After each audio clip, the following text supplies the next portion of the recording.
Et aujourd'hui, nous pouvons en être fiers parce que cela a pu, dans un premier temps, garder ces enfants-là en contact avec l'école. Parce que, quoi qu'on dise, hein, et vous savez bien que quand l'enfant est détaché pendant longtemps de la structure école, il finit donc par avoir donc des déviances, avoir donc des comportements qui ne sont pas de nature donc à assurer la poursuite de sa scolarité. Le programme PER chez moi, c'est que parmi mes élèves, il y a des ennemis au CEP, que c'est grâce au programme PER que je peux dire qu'ils ont gagné leur CEP. À moi personnellement, c'est grâce au programme PER quand je suis avec les enfants, je me mets à tête que je suis à l'école comme auparavant. Donc ça m'a motivé aussi de continuer mes études pour avoir le bac. Vraiment, ça fait à peine 3 mois que nous avons commencé. Vraiment, il y a une amélioration au niveau de nos enfants. On est très contents. Nous apprenons, les enfants, bon, nous aussi, bon, on est contents parce que les enfants apprennent. Ils apprennent à lire, ils apprennent à faire des calculs. Et aussi, bon, en tout cas, ils sont surveillés ici. Ils ne sont pas divagués, laissés se promener.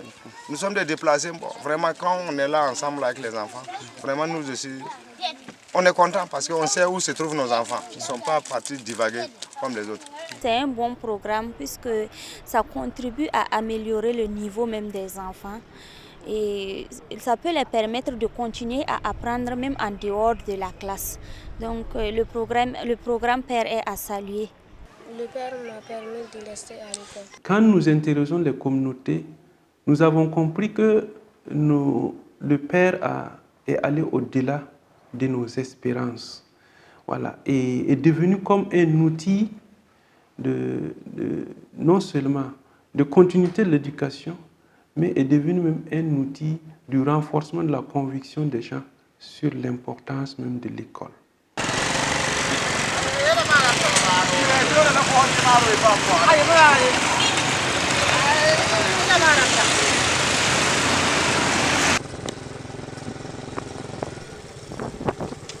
En dépit des acquis perceptibles engagés par le programme PER, force est de constater que sa mise en œuvre s'est confrontée à quelques difficultés dont les différents acteurs ont bien voulu relever.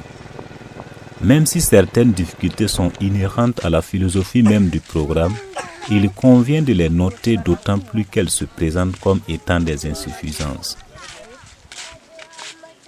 Le niveau de langue utilisé dans les leçons sont souvent élevés, c'est fort pour les enfants. Et les suggestions qu'on a, c'est que si on pouvait ajouter d'autres leçons comme histoire, géographie, pour couvrir toutes les disciplines, et ajouter un peu des récitations ou des chants pour permettre aux enfants de s'amuser, de s'épanouir lors des écoutes là. Une autre difficulté qui était vraiment criarde chez nous, c'était la mentalité même des parents. Au début, ils acceptaient les enfants venaient à l'école. Mais à un moment donné, les parents se disent que non, c'est comme si nous, on a récupéré les enfants et on devrait leur donner quelque chose. Vous voyez ce que ça fait. En tant que tuteur communautaire, il a fallu, avec la collaboration des COSEP, les appeler, les expliquer, non, au fait, l'objectif, c'est d'aider les enfants à se réinsérer, à comprendre, à ne pas vaquer dans la nature, ainsi de suite. D'autres ont compris et ils nous ont aidés.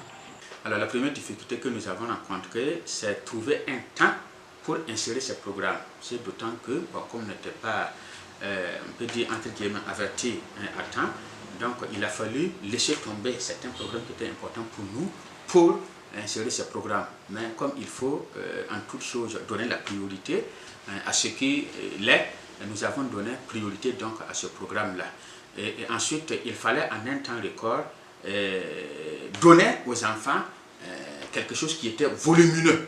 Voilà. Donc voilà pourquoi nous avons dû cravacher fort et carburer pour que les programmes puissent être diffusés à temps.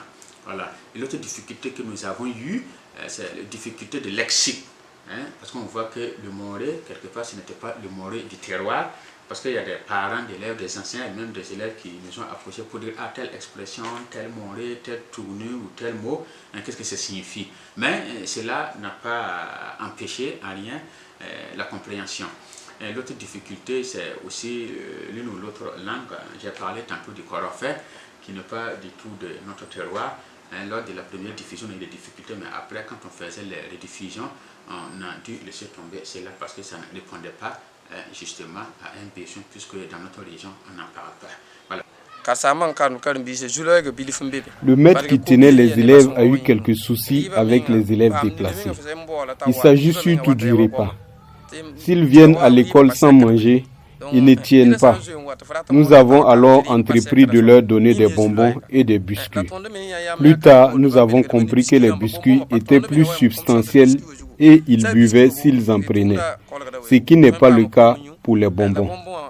Mais ils ont toujours besoin d'aide. Si on pouvait par exemple leur servir un petit déjeuner, ça les encouragerait plus dans l'écoute des différentes leçons. Vous savez bien que ceux qui attaquent les écoles et qui empêchent les enfants d'aller à l'école n'aimeraient pas ce genre de projet. Donc ça veut dire que c'est un projet à haut risque. Justement, dans le cadre de ce projet, un de nos agents a été justement victime un peu de ces groupes armés non étatiques, mais Dieu merci, il s'en est sorti bien. Voilà, c'est pour vous dire qu'effectivement, il y a des risques liés à l'insécurité parce que ces gens n'aiment pas qu'on trouve une autre alternative pour permettre aux enfants d'apprendre.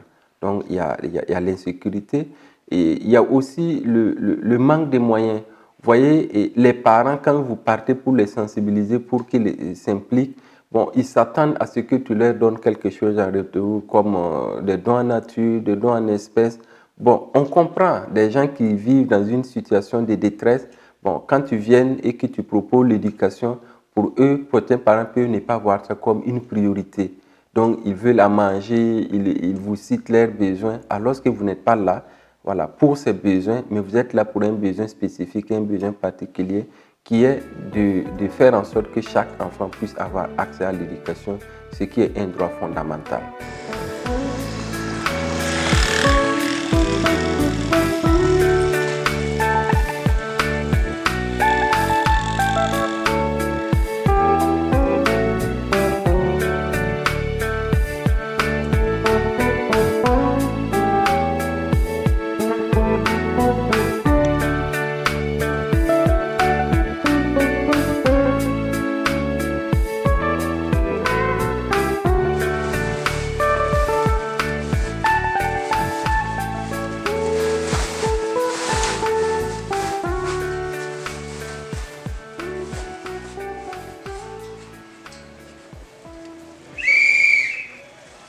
En termes de recommandations, je dirais d'abord qu'on a été dans ce programme, je pense qu'on a été très ambitieux. On a prévu faire des comités de pilotage provincial chaque mois.